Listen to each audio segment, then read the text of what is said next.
Good evening and welcome to the Templeton Community Service District Board of Directors meeting. Today is Tuesday, November 15th, 2022. May we have a roll call, please? Directors English, Here. Bardonish, Here. Giardini. Here. Logan Here. and Peterson. Here. Okay, and will you join me in the Pledge of Allegiance?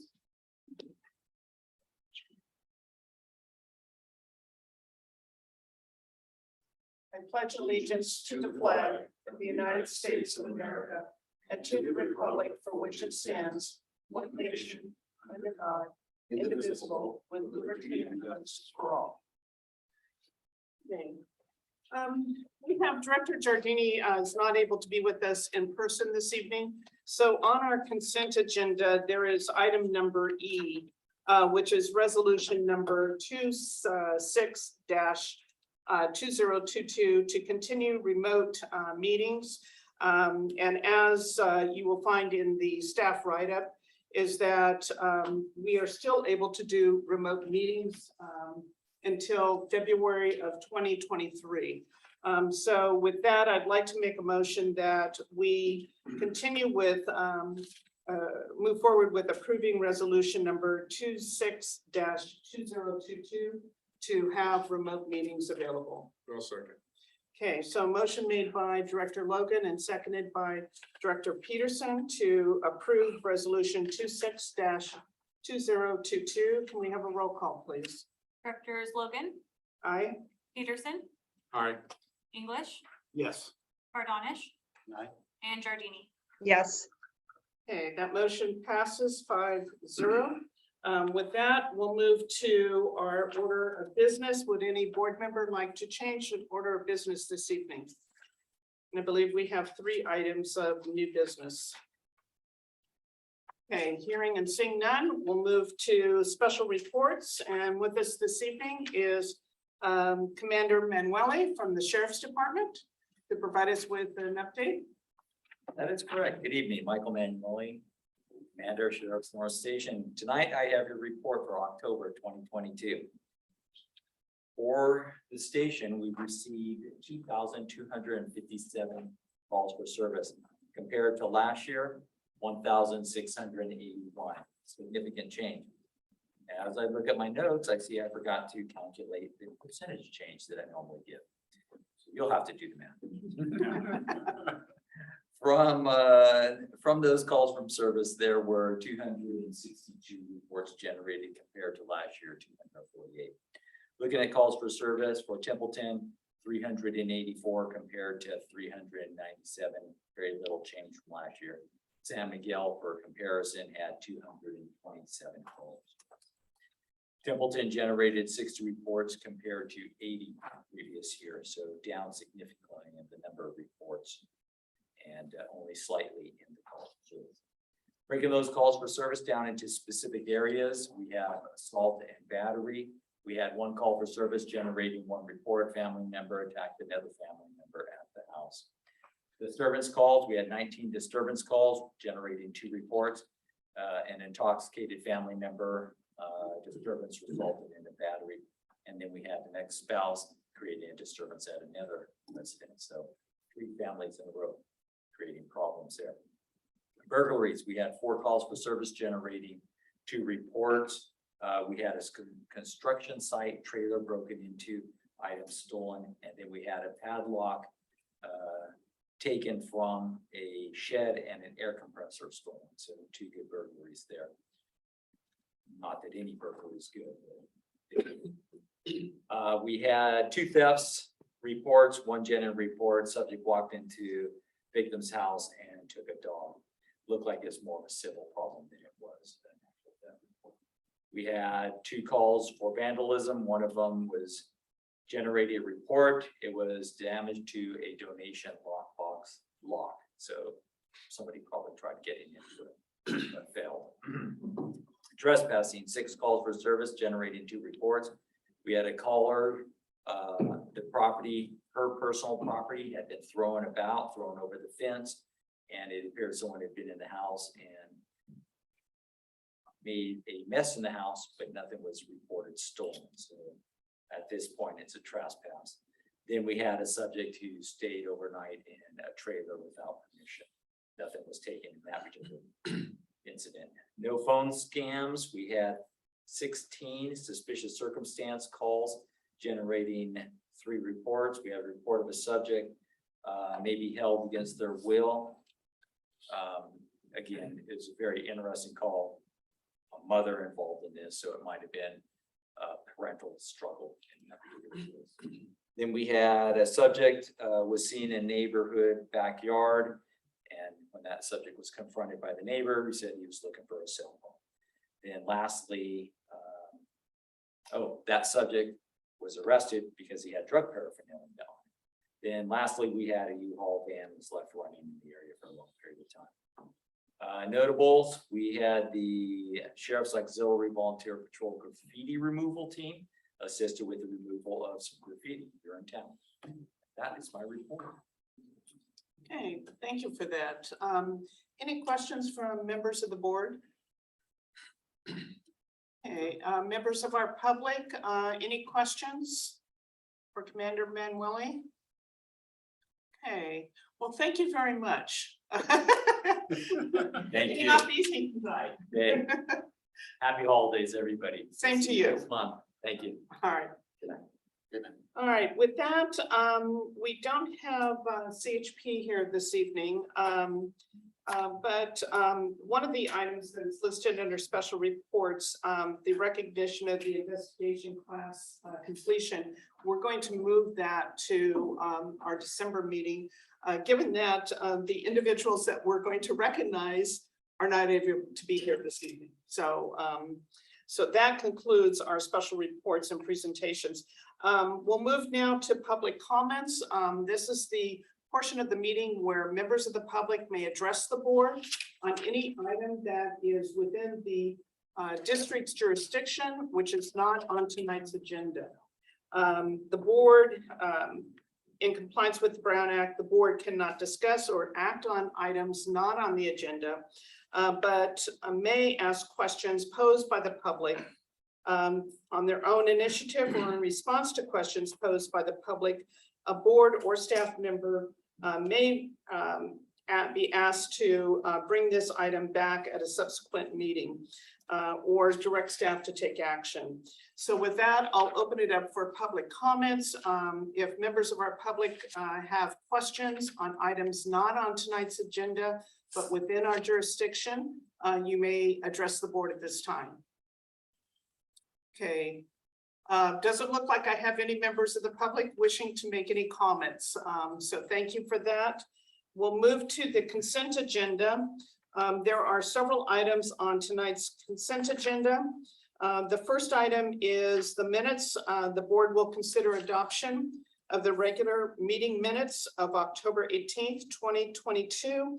And if you note that there was an amendment, an email sent out to amend the meeting minutes that were originally published, and it was in reference to the AB 361 and remote meetings, to say that it will conclude our ability to have remote meetings in February 2023 and not 2024. So that correction was made. The treasurer's report, the board will consider approving the September 2022 treasurer's report. Item C is resolution number 24-2022, revision to the TCSD board bylaws. And the board will consider adopting resolution 24-2022, making minor revisions to the TCSD board bylaws to permit appointment of residents to standing committees. Item D is resolution number 25-2022, the conflict of interest code amendment. The board will consider adopting resolution 25-2022, amending the district's conflict of interest code. Item E, we've already discussed and approved. Item F is resolution number 27-2022, the CAL FIRE grant agreement authorization and budget amendment. The board will consider adopting resolution number 27-2022, authorizing the CAL FIRE Volunteer Fire Capacity Program grant agreement and approving the budget amendment. So that are the items remaining on our consent agenda. Would any board member wish to pull any of the items? I just have a question on the conflict of interest item. Did I read it right that it has to go to county council, the San Luis Obispo County Council? Yes, the updating process requires the county to approve it as well. They're really the custodian of special district records for FPPC Form 700 filers. So we do submit it to the county. Matter of fact, you made this update. You made an update several months ago. I think it was in maybe August, about Mhm. August. Yeah. And the county hasn't yet processed it. So that's why this is being updated again. It'll be sent back to the county.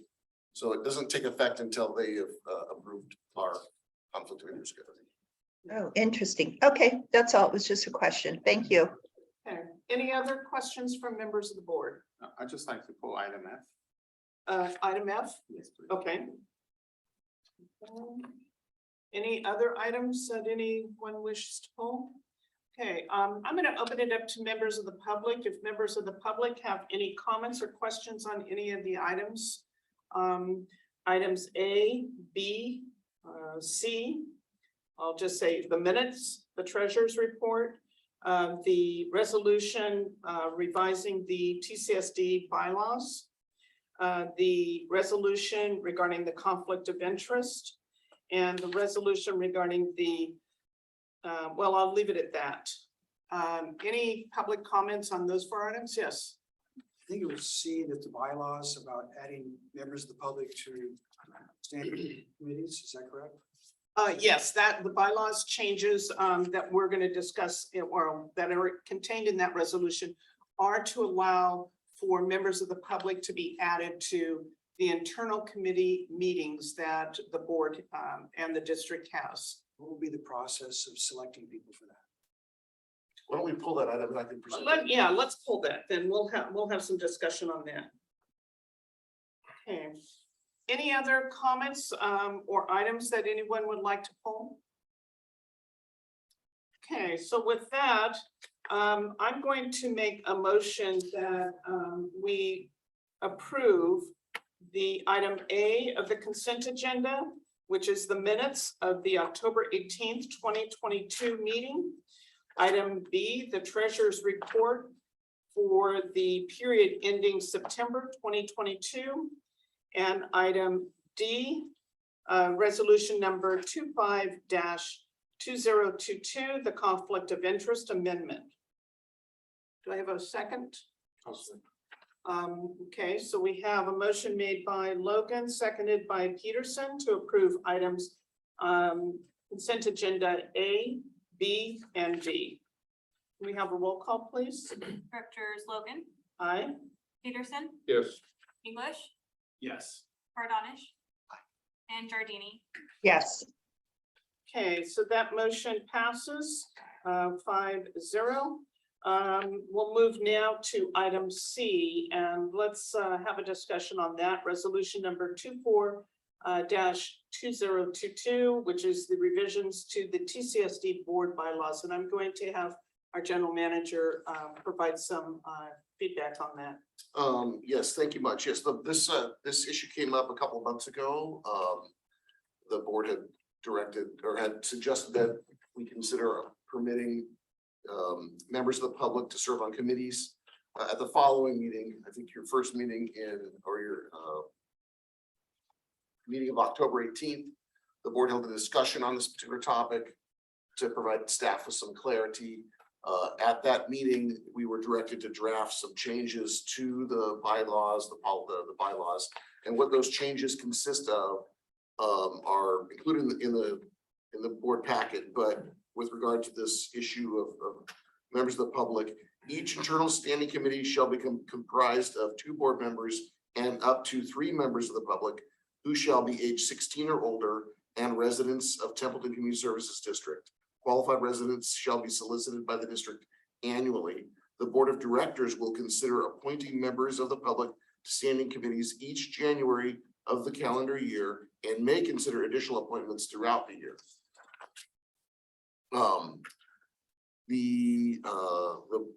So that's really the main change as it relates to the public, members of the public. We did come up with a application, pretty simple application, and if this is approved, this item is approved tonight, we will post this on our website and contact directly the number of the three, really there were four, one didn't actually supply an application that to the board who expressed interest in serving on the board, who stated several meetings ago that they were interested in serving on this, and provide that to them, and we'll also issue a press release, post on our website and make it available, so the board could consider these appointments as soon as this coming January for 2023. Questions from members of the board? In this item? Okay. Members of the public, questions or comments further on this item? Okay. Okay, so I'd like to make a motion then that the board approve resolution number 24-2022, revising the TCSD board bylaws. Second. I'm sorry, was that? Second. Second, okay. So we have a motion made by Director Logan and seconded by Director English. May we have a roll call, please? Directors Logan, Aye. English, Yes. Bardonish, Yes. Giardini, Yes. and Peterson. Yes. Okay, that motion passes 5-0. The last item we have under our consent agenda is resolution 27-2022, the CAL FIRE grant agreement, authorization and budget amendment. And Director Bardonish, you had requested this item be Yes. pulled. Yeah, no, I would just pull it, just wanted to recognize our fire chief and fire department for applying for this grant. It was a competitive grant and they received this, so really appreciate it. Every penny counts and I know you're out there working hard, so thank you again and keep it up, please. Thank you. So, and then based on that, I'm gonna go ahead and make the motion to approve the item F resolution number 27-2022. Okay. I'll second that motion. So we have a motion made by Director Bardonish to approve resolution number 27-2022, seconded by Director Logan. May I have a roll call, please? Directors Bardonish. Aye. Logan, Aye. English, Yes. Giardini, Yes. and Peterson. Yes. Okay, that motion passes 5-0. And thank you, Director Bardonish, for that recognition. It's always good to give that feedback. We'll move now to our public hearing. And this is the annual adjustments to the development impact fee. The board will conduct a public hearing, consider any protest or objections, and if appropriate, adopt resolution number 28-2022, revising the development impact fees with a change in the construction cost index for water, wastewater, park and recreation, and a change in the consumer price index for fire, effective January 17th, 2023. And I'm going to turn it over to our general manager to provide some background on this before we officially open the public hearing. Thank you very much. Yes, I'm sure the board recalls in 2018, the comprehensive development impact fee update. At the time, those fees were adopted. The study, which was subsequently adopted by the board, recommended that the fees be adjusted annually by what's known as the construction cost index for water connection fees, sewer connection fees, and parks and recreation impact fees. Additionally, the study examined the previously adopted fire capital fee or fire development impact fee, and recommended that and updated those because there had been several years where the CPI had not been the fee had not been adjusted to the CPI. The board adopted those increases based on the CPI. The CPI was the recommended index at the time of the creation of those two fire facility impact fees. Since those fees were adopted in 2018, each year the board has adjusted those fees based on these indexes. So again, in 2019, 2020, and 2021, each of those years, these have been adjusted. So this is an annual adjustment. What we've learned is, obviously, as you're well aware, the CPI has remained high now for roughly 18, almost 20 months, elevated. So the CPI since last year has increased by 7.6%. So it's recommended that the fire capital fee be adjusted by 7.6%. And then the construction cost index, which was actually 8% last year, has fallen somewhat, but is still elevated compared to historic figures, increased by 5.7%. So it's recommended that the water, wastewater, and parks and recreation capital fees be increased by the 5.7%. Before the board considers this adoption, you should open the public hearing, which has been noticed, take any comments, close the public hearing, that the board can deliberate and consider passage of the resolution. These fees have a variable waiting period. For water and sewer, there's a minimum 30-day waiting period after the board takes action before the fee can take effect. And for parks and recreation and fire, it's actually 60 days. For consistency and to make it easier for the public to know when the effective date of these fees are, we've recommended that they all take effect after 60 days. 60 days from now lands on a holiday, so we've made it the first business day following the holiday. So that's why it's recommended to be January 17th, 2023. Again, this was a notice public hearing. We have had some dialogue with one interested party in the development community, providing them this specific information, copy of the report, etc., and provided them this information. So I'm happy to go into any additional detail that you'd like, but it's actually fairly straightforward. And we, much like you, are looking forward to a time when these inflationary pressures are not affecting us and everybody else to such a degree. Okay, thank you for that. Has the district received any public written comments or objections to this particular item? No. Okay. With that, I'll ask if the board has any questions before we open the public hearing. I have a question. Yes. General Manager, the water and sewer funds that the impact fees go into, are they currently running positive, and by how much? Yeah, the treasurer's report that was just adopted. Let's see. So this is the most current information on page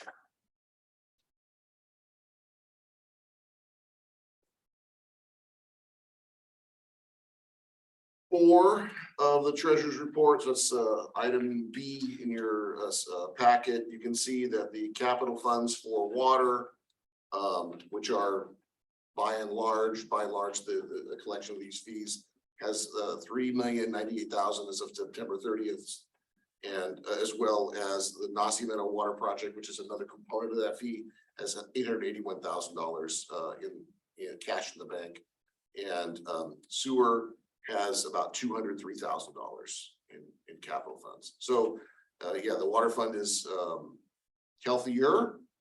Sewer fund we've struggled for a long time in terms of being able to maintain a positive fund balance. The sewer capital account. Thank Does you. that answer your question? Okay. It does. Thank. Okay. Any other questions before we open the public hearing? I just wanted to clarify that the ADU water impact fee is going from 7,800 to 83. That applies to all ADUs regardless of size, correct?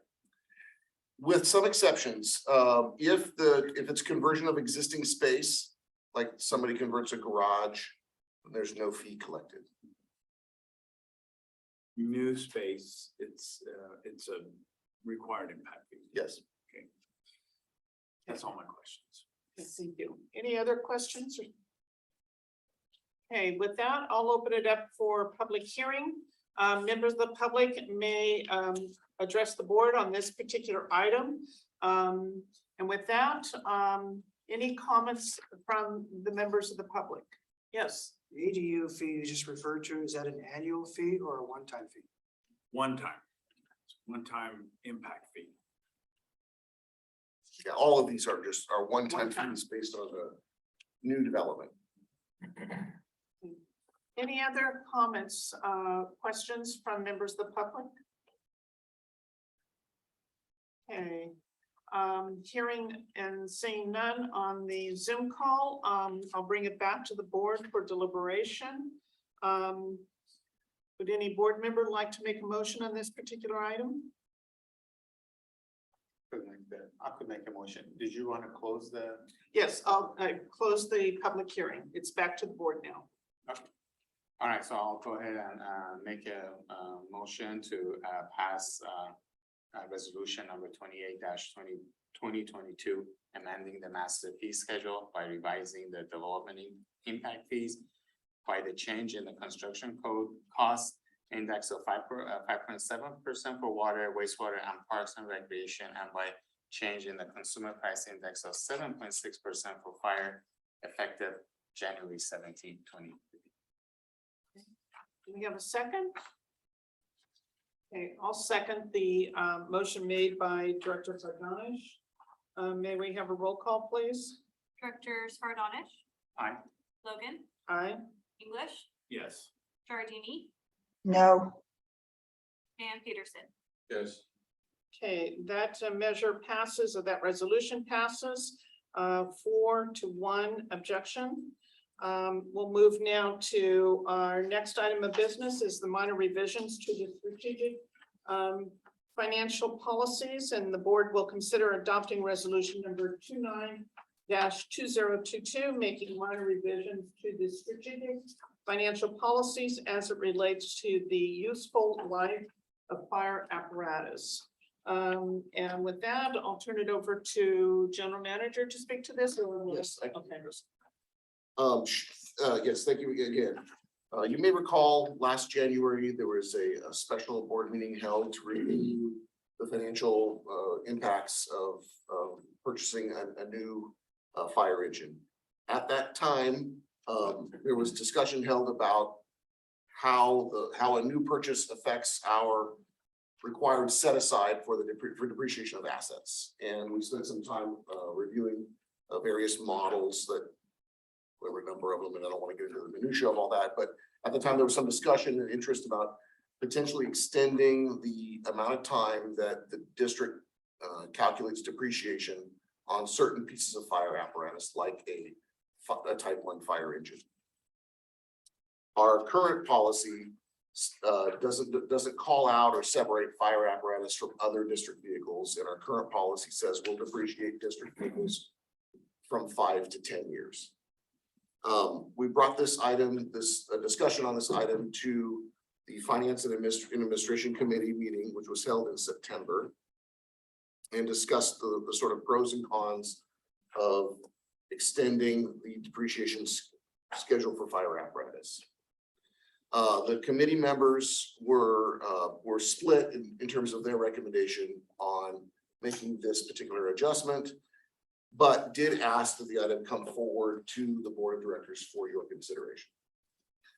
Subsequent to that, we did some research. Our auditors thought there was going to be some specific guidance on this topic through the state controller's office, but we were unable to actually find something that was like on point from the state controller's office.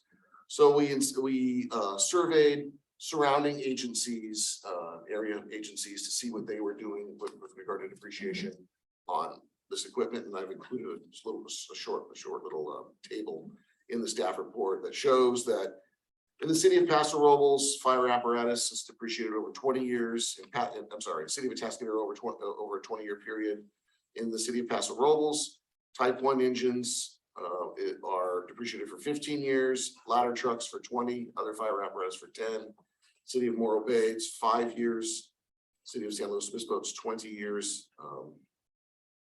Cambria CSD is 10 years. As I mentioned, our current depreciation schedule is 5 to 10 years. We have booked large equipment at 10 years historically, or the recent past.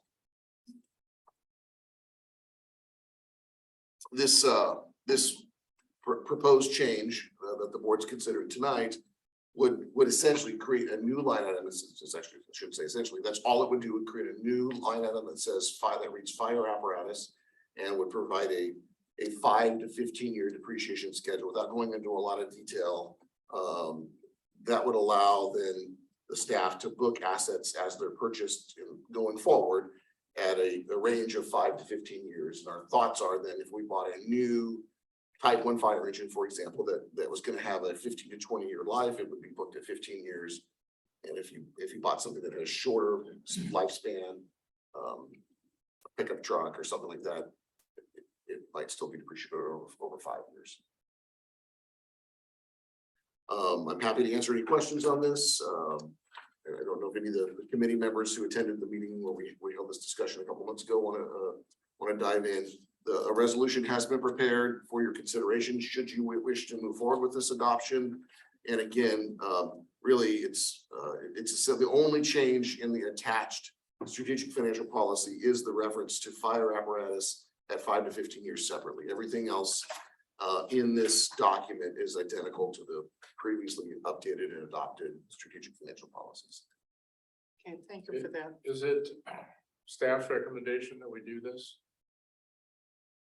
Yeah, yes, I don't think there's I don't think there's significant risk about extending the depreciation life on large apparatus for an agency like Templeton CSD. I think the surveying results indicate that we'd still be well within the parameters of some neighboring jurisdictions.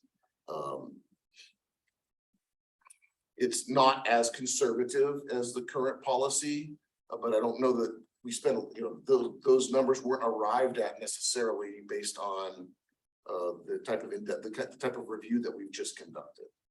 So what in the long term, this really has, I mean, 50 years from now, it probably has no impact. In the short term, if you were to buy a new piece of apparatus and depreciate it over 15 years, it will reduce the annual set aside to asset replacement in years 1 through 10. And I want to be careful. It's really like in years 2 through 11, because we don't start depreciating it until the year after it's placed in service. However, in years 11 through 16 or 12 through 16, at that point, you would continue to pay on that set aside amount of depreciation. At the end of 16 years, you'd have set aside the same amount of money. So it just sort of postpones it or extends it. The downside is that if there is a downside, the downside is this is one fund where we're challenged, right? We don't have let me go back and just so you're looking at giving you the right information here. Go to the fire. Yeah, so this is in the September treasurer's report. We had a balance. 3 million. No, this is in the asset replacement account Oh, of $280,000. So, I mean, one of the challenges we're facing is there isn't enough money to replace really any of the large equipment that we own today in that account now. And there won't, even no matter what decision you make on this, there won't be for some time, maybe a long time. There's other issues with our approach that lead to this. I mean, one, fire equipment, I don't want to say has increased in an unusual way, but I think it has. It's increased faster than maybe other vehicles. I mean, we're looking at a Type 1 fire engine now that has a cost of close to $1 million. That was maybe $300,000 15 years ago. So the cost has increased, a lot faster than perhaps we would have expected.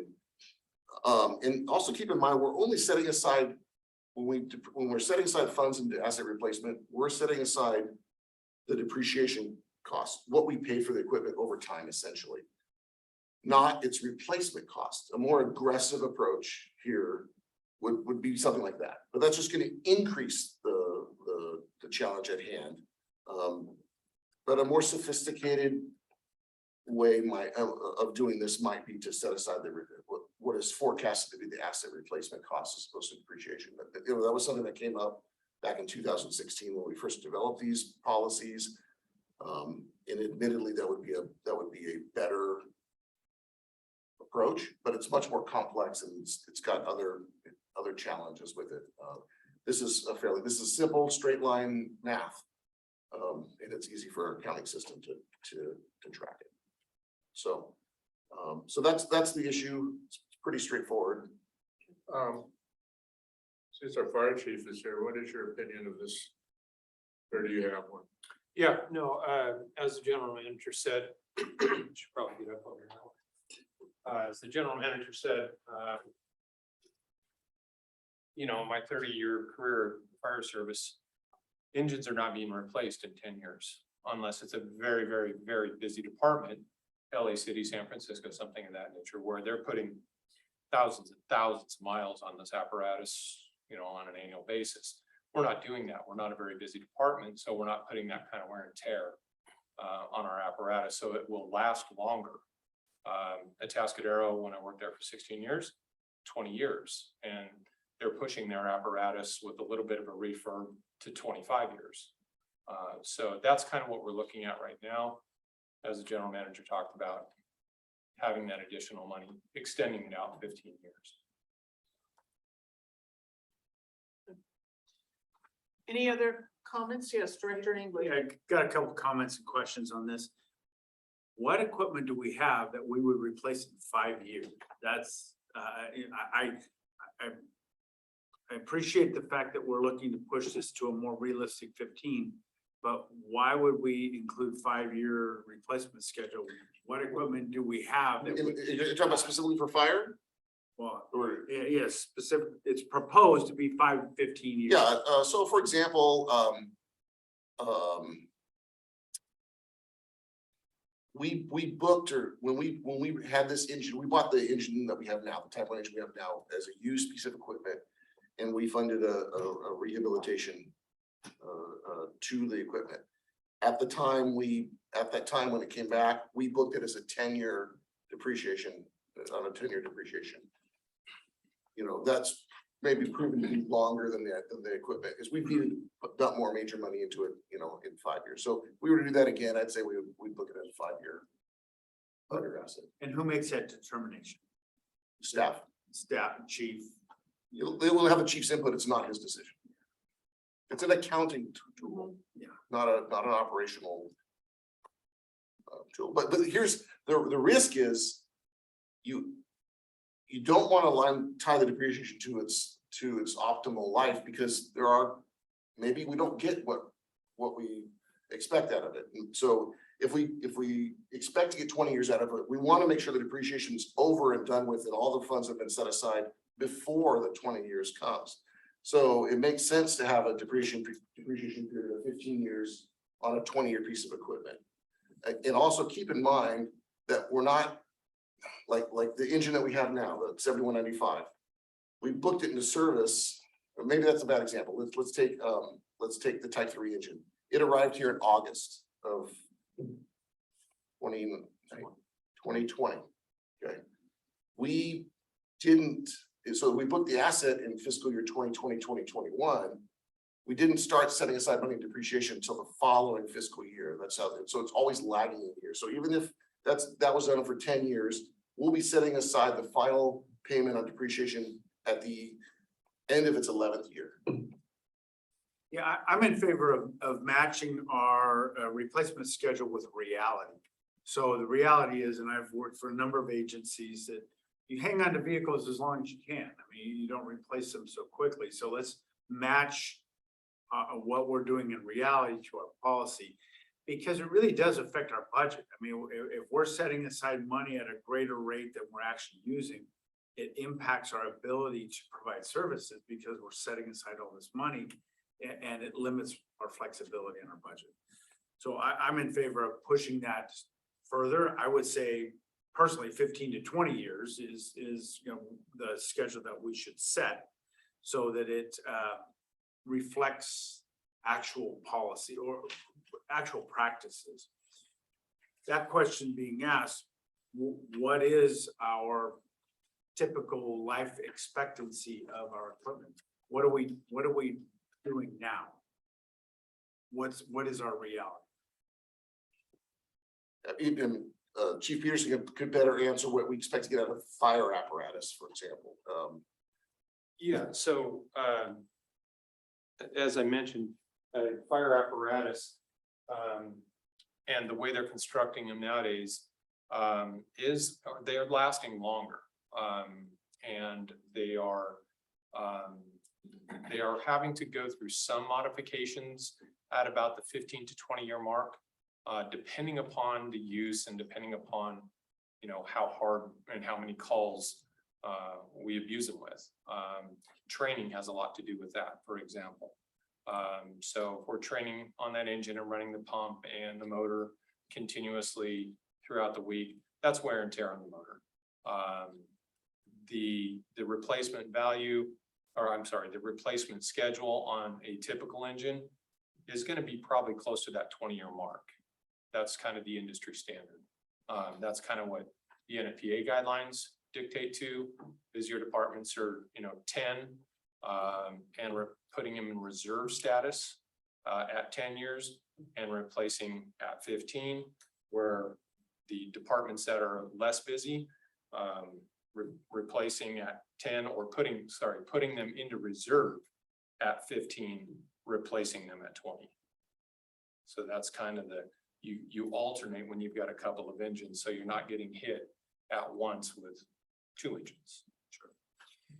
And your objection to 20-year cycle, we didn't use it. That's our reality. I mean, Chief just said that. Why don't we match our policy with our reality? I'm gonna be more conservative. You know, you had recommendations to replace the engine before it was 20 years old here. And keep in mind, this doesn't start on, it's really like lags a year. Sure. So to a certain extent, that's the case. And we sunk in about $65,000 in major repairs into our engine before it was 20 years old and after it had been through a refurbishment. So, you know, this could say 20. Yeah, I mean, you could revise this to say 20 years. It's not going to affect much. It's not going to change the fact that we need to dump more money into the asset replacement account, the fire fund, sooner than later, because that's how we're going to ultimately replace the equipment that we own. And that's my final question, is that because I am in favor of matching our replacement schedule with reality, and set aside the funds based on what we expect in terms of lifetime. Have you looked at our deficit? So look at our equipment. So we have, say we bought a piece of equipment in 2010, we're gonna have to replace it in 2030. We should have, and it costs $1 million, just for the sake of argument. We should have set aside already $500,000 for that piece of equipment, but we haven't. So we know that we have a deficit. Have you looked at every piece of equipment, looked at its lifetime, where we are on that spectrum, and what our deficit is? Because I think that the board should set our policy based on what is reality, but also make a goal of starting to put some money start setting aside some money so that we can replace these pieces of equipment when they have to be replaced. And it is a reality. It's a deficit that we have. Have we looked at that particular deficit? Yeah, maybe not fully in the way you're describing. I mean, I can describe why we have less money in the account than we should. It's really 2 reasons. One, the district stopped setting aside funds into the asset replacement account district-wide across all funds for about 5 years following the 2008 recession. So that's a significant contributing factor. And then two, just as we described a moment ago, our policy sets aside a depreciation based on the original purchase price of the equipment that's booked as an asset, not its eventual replacement cost. So it's it's going to always be that's always going to be a concern. It's more prevalent in the fire fund because the assets are really significant, and you may not notice it in some of our other service areas, because while we have a park that might cost $2 million to replace, you never have to replace it all at once. So you place a pipeline here and a bench there and a roof here and that kind of thing, as opposed to a single piece of rolling stock that has $1 million price tag. That answers my question. Okay, thank you for that. Any other questions from members of the board? I have a question. Yes, Director Fredonich. General Manager, you mentioned that, I guess the smaller equipments or trucks are gonna be considered at 5 years. So is it true, for example, the truck that Chief just received, is that gonna be at 5 years as well? I don't know, I don't think it's been added to our asset list, but I believe we've been booking standard pieces of rolling stock at 5 years, pickup trucks. I mean, that's a significant, to me, that's a significant equipment that should be, I mean, I would say at least 7 to 10 years, yeah. I mean, I don't see how we could replace that asset in 5 years. I mean, probably cost 60,000-70,000. No, we shouldn't, be. But we just replaced its former asset. We bought it, we took that one out of service when it was an 11-year-old piece of equipment. It didn't have a very long service life. So I mean, I'm a bit, my concern also is on the 5 year, because especially from what we heard with the fire apparatus equipment, it seems like they should last 10 years. So 5 years seems to be a little bit too low. And as Director English mentioned, that would help us with the our budgets down the road. But I also, at the same time, I think whatever savings we do, or however this works out, we should maybe have a separate account where we're putting money into for our capital replacement, because We do have a separate account. Yeah. Yeah, and you did, right? when but you it's got- not enough. But I mean, I'm Yeah, saying, right. in addition to this, we gotta do something. I guess it's not related to depreciation, but we should definitely be aware that we don't have enough money for in our budget for our equipment, and put more money aside for that. So Well, I think what is the general manager mentioned is 5 years of not contributing to the asset replacement we need account. to make it up. And yeah, so that's a huge catch up. So those Yeah. 5 years. So Especially that's in the today's problem. economy. Yeah, and I agree with your comment, because looking at the schedule on page 2 of the attachment, the strategic financial policy on page 2, it does say vehicles 5 to 10 years, and I would agree, is that I know I've kept my car for at least 10 years before replacing it, but to say that we're gonna replace vehicles in 5 years' time, I'm not sure that's even reasonable. And it's not something that we can do, so I don't think it reflects reality. What is given the our warranty current on that situation. truck anyways? What's the warranty? Is that 3 years or 5 years warranty on Which truck? It, The standard, is it 3 years? 3-year, 30,000 or. So yeah, I mean, that's. okay, any other comments? I have, Yes, yes. Director Giardini, you have a comment? yes, thank you. I have a couple questions. So I believe the general manager said that we do our asset replacement fund on the purchase price and not the replacement cost. Was that correct? That's correct. Yeah. Okay, and that if we adopt this resolution, that actually the asset replacement yearly would be reduced, correct? The asset replacement set aside would be reduced annually, but extended in the number of years for new equipment that's placed into service after this date. Right, but you're reducing the yearly amount that you're putting in so that the fund is actually growing slower over, and it eventually reaches the same number, but further out. Yes, I mean, I think that's really the hiccup here is while I think that our policy is too conservative today with having a 10-year life on equipment that we think should last 15 to 12 years. In this particular case, it does very little to resolve the problem, which is there isn't enough money in that account. So is it a good policy move to extend that and make it closer to a serviceable life? Yes, I think that's appropriate. It'll provide more operational flexibility, but it doesn't solve the challenge, which is we need to somehow get another $1 million. And there should always be enough money in this account to replace any single asset that we own. I mean, there's something, something out of warranty, something could happen that's not covered by insurance, and we would need to replace it. We should have enough money in that account to do so, even if the asset fails prior to its expected life. So we're really like $1 million short in that account. Correct. Not 20,000 or, I mean, it's significantly. It's significant. Yes.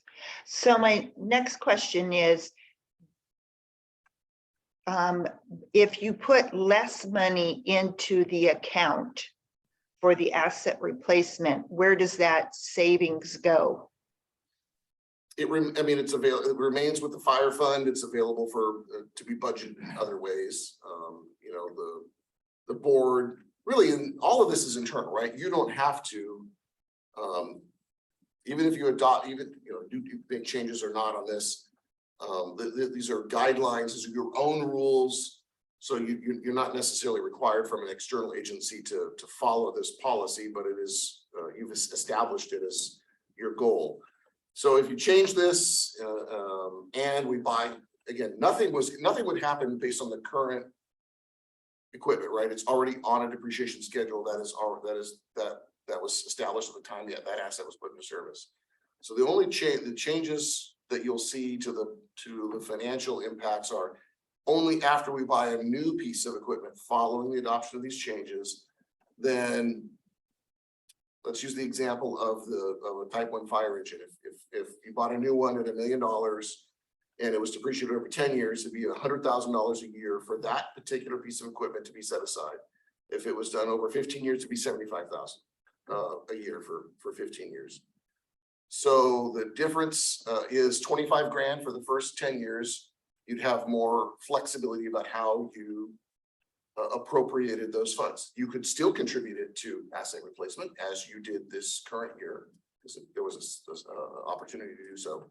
Or it could be used to fund other operations, buy fuel, pay for wages, buy tires, make repairs, whatever. So there'd be more operational flexibility. Then in years 11 through 15, the $75,000 a year that you're setting aside for that piece of equipment, has almost the opposite effect, right? Because now you've got $75,000 that's kind of tied up for those 5 years that wouldn't have been otherwise. Correct. Well, I'm on the fence on this one, because our asset replacement fund is down. It's one of the reasons we can't purchase a new truck right now. And we are budgeting it at the purchase price, which you said was like $350,000 15 years ago and $1 million now. And so not only is our asset replacement fund below what it should be because of not having contributions to it for 5 years, but also that with inflation and the cost of everything going up, the replacement costs are going to be higher. And I think one of the reasons we're in the trouble we're in now is because of not contributing to it for 5 years. And by lowering our contributions, we're just digging that hole deeper. I understand that what's trying to be done to loosen up some money to go elsewhere, but we're so far behind in the asset replacement, it doesn't seem like making it further behind is a good idea. And those are my thoughts. Okay, thank you for that. Any other comments? I just want to comment is that the depreciation, I agree that the depreciation philosophically should be based upon the purchase price, because in theory, it's if you were to sell that piece of equipment, what would you be selling it at? And if you're depreciating it based upon that purchase price, then in reality, it's what is it worth when you go to sell it at any point in time? So I don't think it should be on any future purchase price, because that's not, it's something, a car doesn't appreciate, it depreciates. It loses its value. So I think that is a separate issue versus the asset replacement and having to make a contribution there for future purchases. It's really saying, what's the value of what we currently have in capital and how is it losing value over time? Then it's a matter of saying our asset replacement is not what it needs to be. So we need to make a separate contribution there. So that's just my thoughts there. And looking at this, if I understand your comment, General Manager, is that this is not something, if the board approves it this evening, it's not going back and retroactively applying it to any of the depreciation schedules that we currently have. This would be on any new purchase going forward in terms of how it would be depreciated. And given the fact that we don't have any funds to make any new real purchases, I'm not sure that there's a big impact here. And this is something that the board can change in the future. So I don't see there's a real risk, a huge risk, if we move forward with this evening. So those are just my comments there. I'm going to open it up to members of the public. And if members of the public have comments, pardon me? I'm sorry. Oh, if members of the public have comments or questions on this, feel free to ask. Okay. I do want to clarify something. I'm probably using the term depreciation a little too loosely.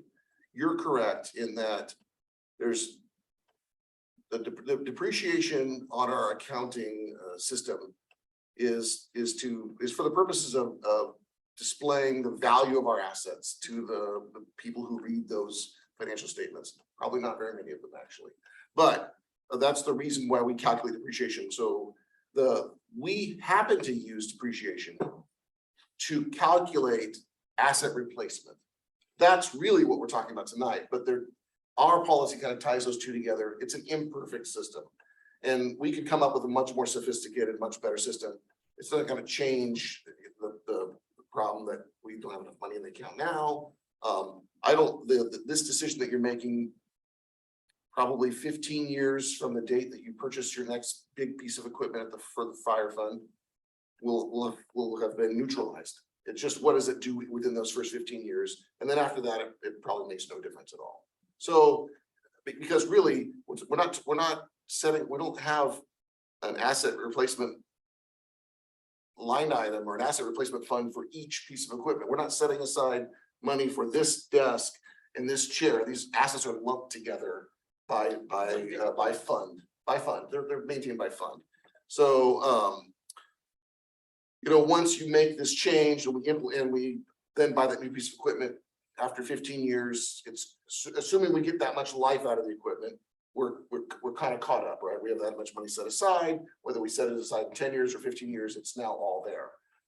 And from that point going forward, it probably doesn't make a difference about how much money is in the account. In the short term, in the next 10 years, you're correct. I think some of the discussion is correct that it probably means a little bit less money in years 1 through 10 after you buy the piece of equipment, and then years 11 through 15, it does catch up. So I think our policy is probably a little too conservative right now. I think the change is probably appropriate. If you feel more comfortable making this fire apparatus 10 to 20 years or 5 to 20 years, I think there's enough information to support that. It's not going to be I think it'd be fine. Just keep in mind, none of those things are going to really help you pay for this next piece of equipment. Understood. Thank you for that clarification. Any further questions from members of the board? Okay. Do we have a motion? Are we ready to make a motion on this particular item? Well, I would move approval of the staff recommendation with the changes that be changed to 10 to a 20-year life cycle to more appropriately reflect our actual policies. But with the caveat that the board really needs to address setting a set aside in our future budget years to catch up. Okay. So is that the motion that you're making? Okay. I'm gonna go ahead and second that motion. So we have a motion made by Director English to increase the fire apparatus replacement from to 10 to 20 years. So that would be resolution number 29-2022, and I'll second that motion. We have a roll call, please. Directors English, Yes. Logan, Aye. Bardonish, No.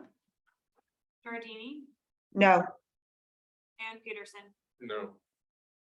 Okay, so that motion failed with 2 approving and 3 no's. Okay. The board could And consider an alternate motion. So with that, is it, do we have another emotion that the board would like to take? I would consider the same thing with doing 7 to 15 years. So just moving the low one, 7 years. For the fire apparatus? Yes. And then again, we gotta sit down and talk about setting more money aside for our capital funds, but yeah. I would That was say- part of the second part of his motion, though. To do that, Yeah, that's what I'm saying. I would second. Well, wait a minute. So the motion is to have the resolution extend the fire apparatus depreciation schedule to 7 to 15 years? Okay, That's all. and so we have a motion made by Ferdonish and seconded by Director Peterson. We have a roll, Was there a second on that motion? yeah, So, Director so English. just to clarify, that is what's included in the staff report with the exception of the shorter window for fire apparatus being moved from 5 to 7 years. Yes. Correct. Okay, can we have a roll call, please? Directors Bardonish, Aye. Peterson, Yes. English, No. Giardini, no, and Logan. I'm gonna say yes. Okay, so that motion passes 3 with 2 no's. Okay, that concludes that discussion. Our next item is to give some recognition to our outgoing board member, Director English. This is your last meeting. You have served on the board for the last 4 years. One of those years as board president. And I have to say that I know when I came onto this board in 2016, you had already concluded a 4-year term on this board. When I came on in 2016. And then you came back 4 years later. So I want to just recognize your contribution to the district and the community at large by your participation and service on this board.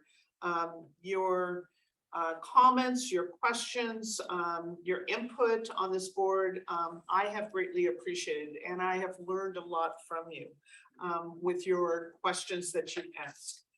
So I would like to recognize and thank you for serving on this board. You're going to be missed.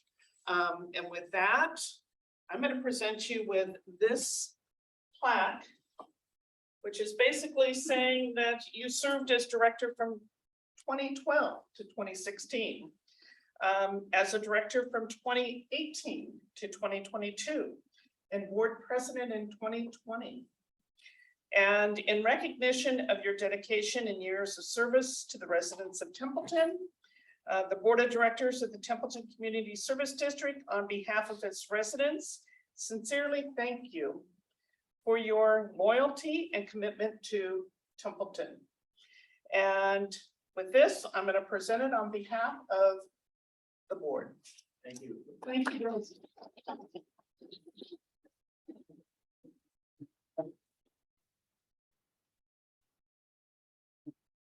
Thank you for those kind words. Unnecessary. This is just a duty I think we should all feel like we need to do for our town.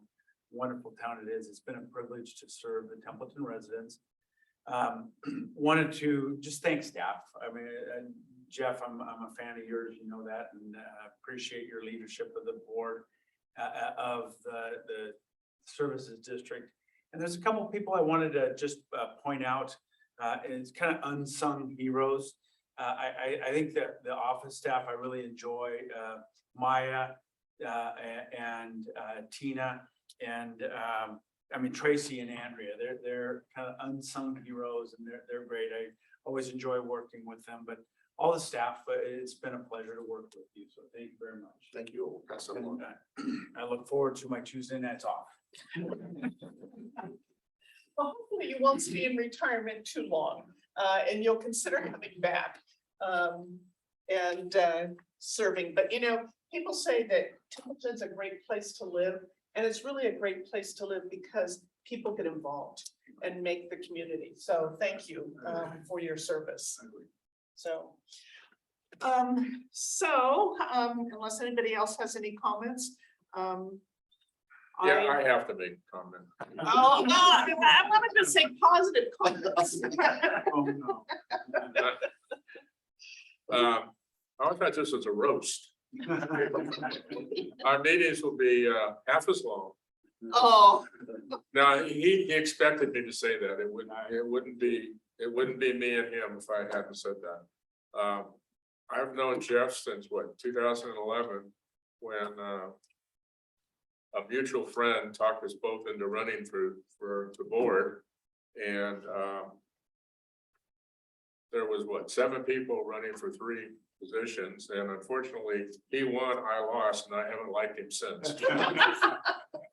But anyway, over the years, we've grown a friendship, and I imagine it's going to continue after he leaves the board. I agree with everything that President Logan said about you. Anyway, I don't know what else to say, but you'll be missed. Thank you. Appreciate that. all right. Well, thank you for that. And thank you again for your service. So I do appreciate it. So with that, I'm going to move to our general manager's report to provide an update. Yes, thank you very much. Few items. One, for the benefit of the public, Kalud Pearson has been appointed by the County Board of Supervisors to serve on the Templeton CSD Board of Directors. That has taken place. Her service will technically begin on noon, Friday, December 2nd. So there might be several meetings between now and then that Mr. English could still have to attend. Probably a bit unlikely. So anyway, so that's a done deal. We're already in communication with Kalud regarding getting her oriented, and we'll pass along the keys. And anyway, that's great. Just a reminder, Thanksgiving holidays are already next week. Hard to believe. District offices will be closed on Thursday and Friday, the Thanksgiving Day and the day after Thanksgiving. All the board members are due for both harassment prevention and ethics training in 2023. This is something that historically we've arranged and held in person, and then invited some neighboring agencies to see if they wish to do so and share those costs. And then of course the pandemic hit, and now everything's available online. These classes are both available through CSDA on demand and on a webinar basis.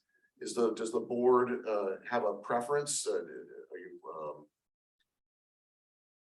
Well, my personal preference is just to do the on-demand and then provide Carrie with the certificate showing it's been completed. I volunteer and do taxes, so I've got my IRS training coming up. That's your- Hook me in both eyes. I prefer to attend class, I mean, versus do what I'm. But I'll do whatever I need to do. yeah, I mean, they're available. They're also in-person classes offered that we can send you to, but I didn't want to spend the effort. I guess what I want to say is if the board, if the majority of the board wants to do the in-person, we'll take the lead on arranging that. And hopefully other people will join in and we'll share all those costs with some other agencies. But if most of you or the majority of you would prefer to do it online, then we'll just make that resource available and we won't worry about trying to set something up in person. I'm just reminding you that these, they are required for everybody next. So Director Fredonish, do you have a preference? I could do, I'm used to doing things online, so I could do it online, just if you let me know the resources where I need to go. Sure, we will. And then when are they due by? Well, you By Is everyone January, there?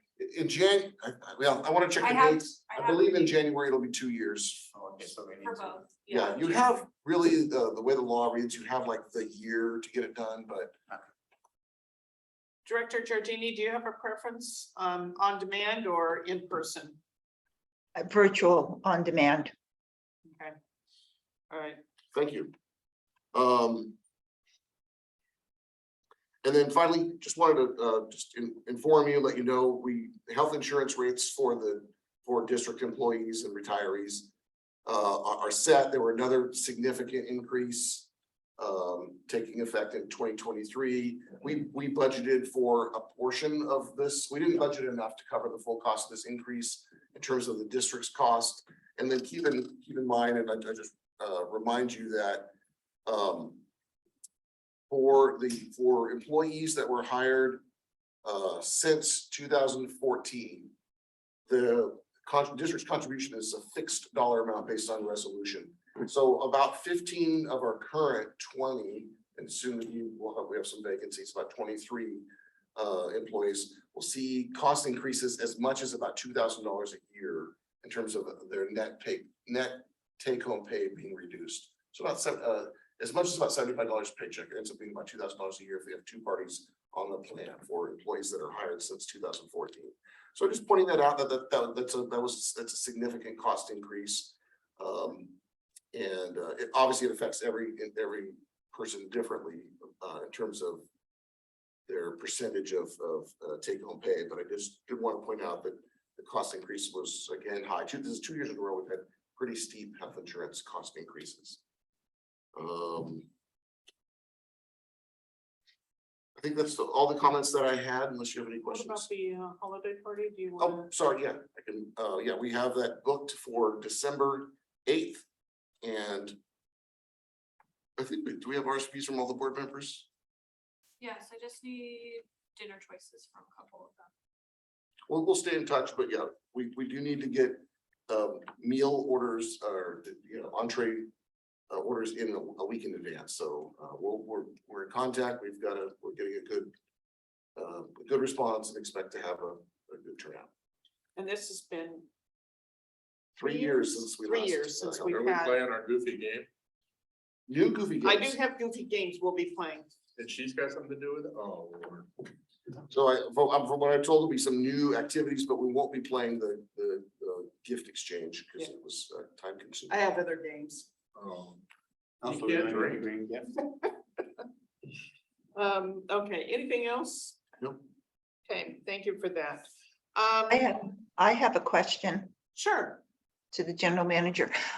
Since we adopted the new water meter relinquishment fees, have we had any water meters relinquished? Well, you haven't formally adopted that yet. You gave us direction. We have legal counsel working on a revised ordinance that's going to come back before the board. I was hoping that would be here by now, but it's hard to get some work out of them right now. So Oh. as soon as that's done and in effect, we'll do another letter to them property owners to inform them of the, what I anticipate to be preferable relinquishment rules as compared to today. Okay, great. Thank you for that update. That's all. Okay, thank you. With that, we have committee reports. There is in your packet, the Water Resource Advisory Committee meeting. Just some summary notes. The agenda for this particular committee is very large, so you're best to go online to get the materials, the attachments. But I provided just a brief synopsis of what that meeting involved. And with regard to staff updates, there's an engineering report, a finance report, fire and emergency services, park and recreation, and solid waste and utilities. Any comments or questions from the board on any of those staff reports? Okay, I just want to just noted that in Natalie Clock's activity report for finance, that we do have some customers that are receiving assistance with their utility bills payments through HAP Slow Water Assistance Program, which is available for low income households. And when we have somebody that is behind on their water bill, do we provide them with that information? Okay, good. We do, not everybody qualifies. Yeah. And then unfortunately, we really, we need to be able to get assistance before the water is shut off. Mhm. It's much harder to get recovery after the water has been shut off with the assistance programs. So, you know, this has become a little more difficult now than it ever was before. If you recall, there was a law that took effect like in April of 2000, SB 998. I might be wrong on the citation. Anyways, prior to that, we were working with customers and we were able to shut them off after 30 days. And I say able to shut them off, it wasn't a punitive thing, but they would never fell too far behind. They were about a month behind.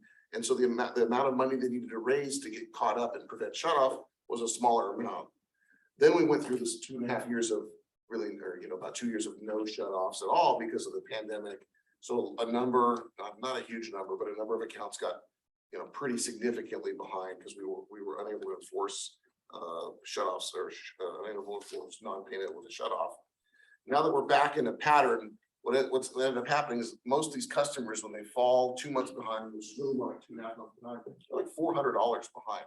It's a harder sum to overcome. So it's really, I'm not sure the law, the law did what was intended.